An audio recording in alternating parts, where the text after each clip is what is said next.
Just a quick little video today. Got some of the patchwork in here done and got some seam sealer on it.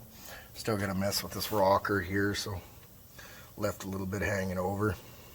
And then got to do the inners and stuff too, but turned out not that bad. Let's get a couple, kind of like a complex curve in there, but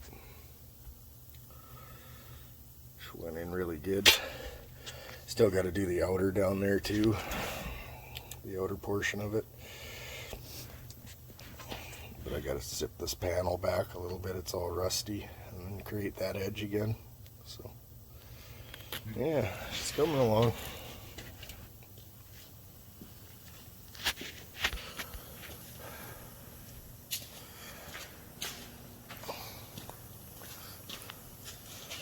Works welder's so much nicer than mine.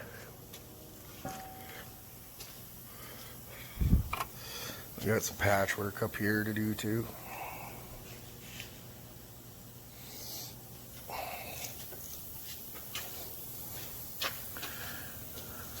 Tried the brakes today too. There was a line gone on it.